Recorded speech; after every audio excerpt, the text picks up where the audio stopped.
আসসালামু আলাইকুম।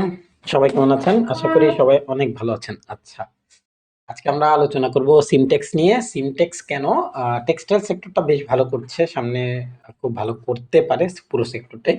সেজন্য আসলে সিমটেক্স নিয়ে আলাপ আলোচনা করা। তবে সিমটেক্স নিয়ে আমি যেগুলো বলবো ওগুলো আপনাদের বিশ্বাস হতে পারে, নাও হতে পারে, সম্পূর্ণ আপনাদের পার্সোনাল ইস্যু। তো চলেন ১ম যে জিনিসটা নিয়ে আমি আলোচনা করব সেটা হচ্ছে এটার ফান্ডামেন্টাল পার্ট। ফান্ডামেন্টালে যদি আমরা রিসেন্টলি দেখেছি এখানে লেখা আছে ইনস্টিটিউট আউট 15 মানে -15 হইছে সেপ্টেম্বর, অক্টোবর এবং নভেম্বরে ৩ মাসে মিলে অলরেডি 15% আপনার ইনস্টিটিউট আউট হয়ে গেছে। আর আগে এখানে ৩,৬২,০০০ ছিল সেটা এখন ৪,৮০,০০০ অলরেডি এড হইছে। আচ্ছা, আগে ছিল এটা 60% সামথিং আপনার -15 যাই হোক ৪৫ এর মতো ছিল। এখন এটা 60% হইছে পাবলিকের কাছে। এই যে ব্যাপারগুলো এটা পুরো মার্কেটের যে তারল্যটা সেটা খুবই সংকটে ফেলবে, বিশেষ করে সিমটেক্স এর মতো যে কোম্পানিগুলো আছে সেগুলোতে।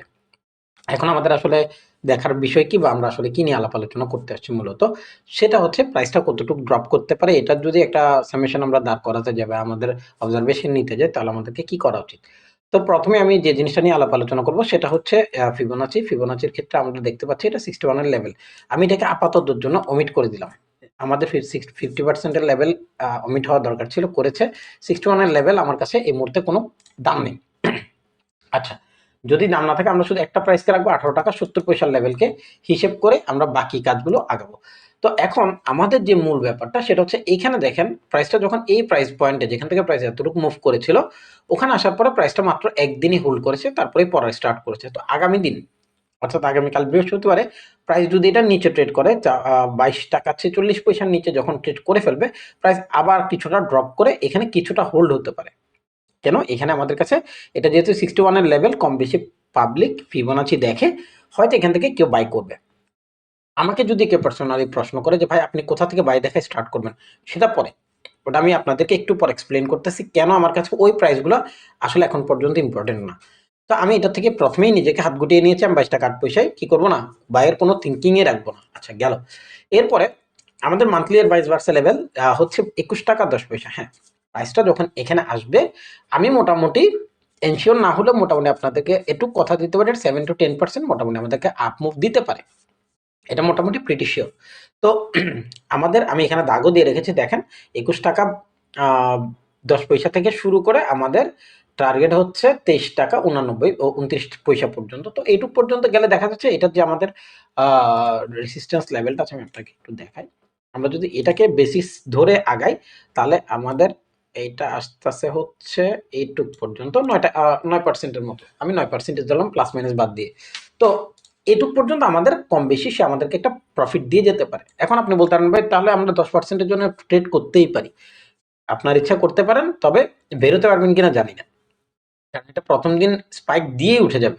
পরের দিন আপনার ম্যাচিউর হওয়ার আগে দেখবেন মার্কেট ড্রপ করে চলে আসছে। আচ্ছা, এটা গেল একটা পার্ট। হতে পারে এরকম কোনো কিছু। বাট আমাকে যদি বাইয়ের জন্য থিঙ্কিং করতে তাহলে শুরুই করতে হবে 19 টাকা 30 পয়সার নিচে বা ওইখান থেকে শুরু। এখন 19 টাকা 30 পয়সার লেভেলে যখন আসবে মার্কেট, এখানে মার্কেট হোল্ড করবে, ডাব্লিউ প্যাটার্ন করবে, ইনস্টিটিউট আসবে, অনেক অনেক অনেক কিছু এখানে নাটক কারবার চলবে। চলার পরে গিয়ে আমরা থিঙ্কিং স্টার্ট করবো যে এখান থেকে বাই করা যায় কিনা। এখানে রিগার্ডলি কেউ 21 টাকা থেকে বাই করা স্টার্ট করে দিয়েন না, তার কারণ হচ্ছে অবশ্যই টাকা রাখবেন এভারেজ করার জন্য। আপনি এখানে 30% নেন, নো প্রবলেম। ধরেন আপনি 1 লাখ টাকা চিন্তা করলেন যে আমি এটার মধ্যে খাটাবো, জাস্ট বোঝানোর জন্য বলছি। এখানে 10 লাখ 1 কোটি টাকাও কোনো ইস্যু না।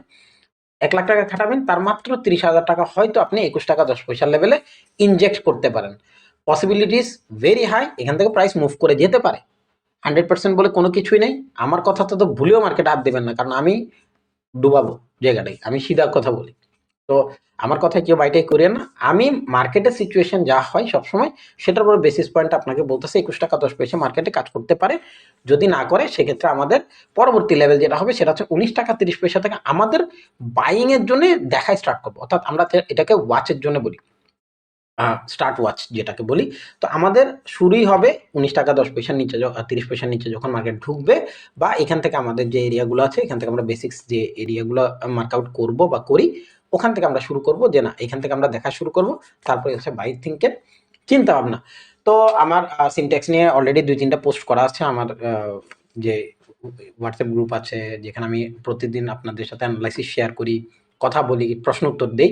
ওখানে আপনারা চাইলে জয়েন হতে পারেন। লিঙ্ক আপনারা আমার ডেসক্রিপশনে পেয়ে যাবেন। Thank you.